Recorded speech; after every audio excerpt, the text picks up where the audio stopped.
सम्माननीय उपप्राचार्य सर,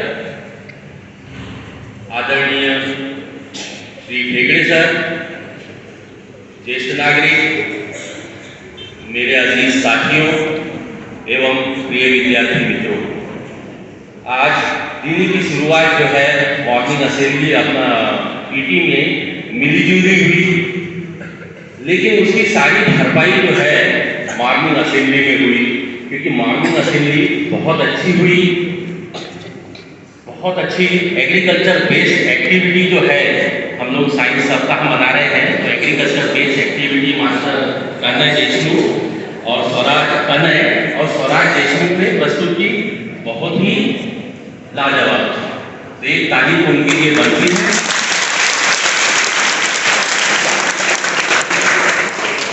इसके बाद आप लोगों ने गुरुओं के गुरुओं का यहाँ संगम भी देखा।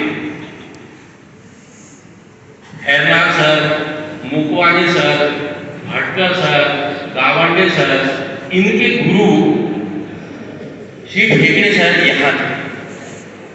तो आप लोगों ने ये भी यहाँ पे देखा, बहुत अच्छा लगा होगा सर का मार्गदर्शन कि हम लोग स्कूल के प्रति हमारा उत्तरदायित्व कर्तव्य क्या होता है, सर ने बताया। मुझे मिलेट्स पर थोड़ी सी आपको जानकारी देनी है, क्योंकि हम लोग ये वर्ष जो है मिलेट्स का जो यूनाइटेड नेशन के द्वारा जो वर्ष है मिलेट्स ईयर का मना रहे हैं, उसके बारे में मैं बताना आपको थोड़ा सा चाहूँगा। 1 फरवरी को जब बजट भाषण आया था, तो हमारी वित्त मंत्री श्रीमती निर्मला सीतारमण जो थी, उन्होंने बजट भाषण में ये बताया था कि ये जो मिलेट्स है, जिसको मोटा अनाज कहते हैं, उसको उन्होंने श्री अन्न करके संबोधित किया था। अब श्री का अर्थ आप लोग जानते होंगे, श्री यानी देवी लक्ष्मी, देवी सरस्वती या शुभ, और श्री का ही अर्थ होता है श्रेष्ठ। तो ऐसा अन्न जो देवताओं के लिए हो और वो शुभ भी हो और श्रेष्ठ हो, उस अन्न को कहते हैं मिलेट्स, मोटा अनाज। तो बजट भाषण में उन्होंने श्री अन्न योजना की शुरुआत की। इसके साथ ही भारत में मिलेट इंस्टीट्यूट बनाने की भी उन्होंने बजट में घोषणा की। उसके पीछे उद्देश्य ये है कि ज्यादा से ज्यादा मिलेट्स का उत्पादन बढ़ाने के लिए अधिक से अधिक उस पर रिसर्च करना, उस पर जानकारी इकट्ठी करना, साथ ही हमारे किसान भाइयों को प्रशिक्षण देना, ताकि वो ज्यादा से ज्यादा अच्छे ढंग से मिलेट्स उगा सके। अब ये मिलेट्स जो है चर्चा में कब आया? प्रधानमंत्री श्री नरेंद्र मोदी ने 2018 में हर थाली में मिलेट्स इस कार्यक्रम की शुरुआत की। कौन सा कार्यक्रम? हर थाली में मिलेट्स, यानी आपकी थाली में मिलेट्स होना चाहिए। और भारत के ही प्रयत्नों से ये जो वर्ष है 2023 यूनाइटेड नेशन जो है international year of the millets ये मना रहा है। अब मिलेट्स होता क्या है? आप लोग जब से मिलेट मिलेट मिलेट सुन रहे हैं, तो मिलेट होता क्या है? मिलेट वह अन्न है जो पिछले करीब 5000 वर्षों से भारत में है, भारतीय महाद्वीप में उगाया जा रहा है और खाया जा रहा है। जब भारत की बात नहीं कर रहा, भारतीय उपमहाद्वीप। अब भारतीय उपमहाद्वीप में कौन कौन से देश आते हैं? भारत है, पाकिस्तान है, अफगानिस्तान है, श्रीलंका है, बांग्लादेश है, ये हमारा भारतीय उपमहाद्वीप है।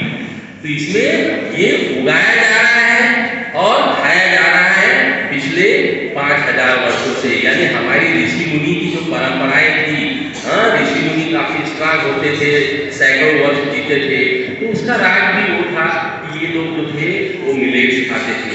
इसीलिए वित्त मंत्री ने इस अन्न को क्या कहा? श्री अन्न, इसीलिए कहा। ठीक है। अब मिलेट्स कौन कौन से अन्न होते हैं? तो जैसे ज्वारी, बाजरी, रागी, सामा, कोदो, कुटकी, कंगनी, पिट्टू, इस तरह से ये 8 अन्न जो है इनको हम लोग मिलेट्स कहते हैं। हाँ। अब मिलेट्स जो है इसे सुपर फूड भी कहा जाता है। अब सुपर फूड क्यों कहते हैं?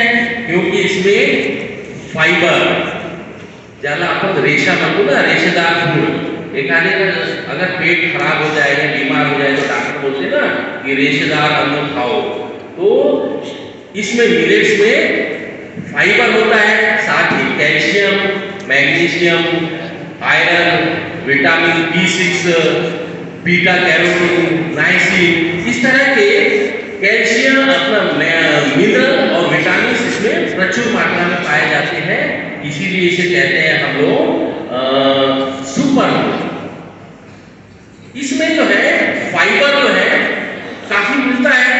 अब फाइबर जो है दो प्रकार का होता है, आप लोगों ने साइंस में पढ़ा होगा, सॉल्युबल फाइबर और non soluble fibre. Soluble fibre क्या करता है?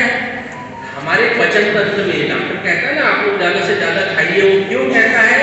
हमारे जो पाचन तंत्र में, डाइजेस्टिव सिस्टम में जो नेचुरल बैक्टीरिया रहते हैं उनकी वो एक्टिविटीज को बढ़ाता है। कौन सा? Soluble fibre. तो जो हमारे डाइजेशन संबंधी जो प्रॉब्लम होते हैं वो इससे सॉल्व होते हैं। इसके बाद जो है नॉन सॉल्युबल फाइबर जो रहता है वो क्या करता है? पेट फूलना या कब्ज की जो शिकायत होती है उसको दूर करने का काम जो है नॉन सॉल्युबल फाइबर करता है। और ये दोनों भी जो है आपके मिलेट्स में रहते हैं। इसके अलावा मिलेट्स का क्या फायदा है?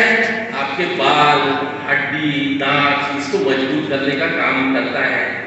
इसके बाद ब्लड प्रेशर हो या शुगर हो जाए या हार्ट रिलेटेड प्रॉब्लम हो, इसको भी जो है मिलेट्स दूर करता है।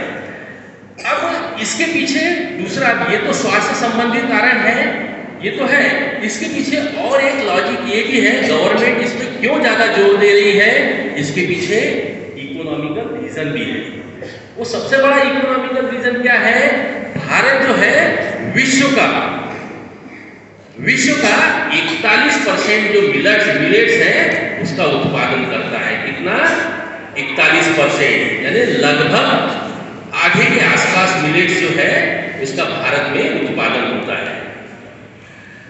और उत्पादन होता ही नहीं है, इसका निर्यात भी बड़े प्रमाण पर किया जाता है। कहाँ पे होता है? USA, यूनाइटेड अरब अमीरात, ब्रिटेन, नेपाल, ट्यूनीशिया, मिस्र, सऊदी अरब, ऐसे कई देशों को हम लोग निर्यात भी करते हैं।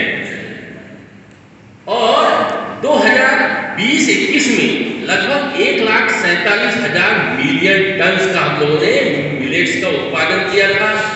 और 21-22 में यानी पिछले साल 8% जो है उत्पादन बढ़ा। गवर्नमेंट ने प्रयत्न किया, इसको बढ़ावा दिया, 8% जो है इसका उत्पादन बढ़ के अब लगभग 1,59,000 मिलियन टन के आसपास हम लोग मिलेट्स उत्पादित करते हैं। ये इसका एक इकोनॉमिकल रीजन हुआ। और दूसरा सबसे बढ़िया इकोनॉमिकल दूसरा और भी एक रीजन ये है कि भारत के कई क्षेत्र ऐसे हैं जहां बरसात बहुत कम होती है।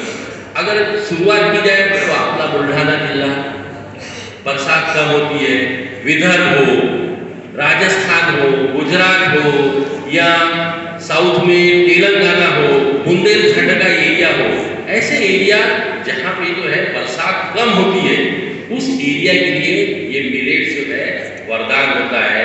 कम पानी में आने वाली ये फसल है, इसलिए इस पे सरकार जो है जोरदार ज्यादा से ज्यादा बढ़ावा दे रही है कि ताकि इसका उत्पादन बढ़े। आप लोगों ने ध्यान से सुनी होगी ऐसी मैं आशा करता हूँ। साथ ही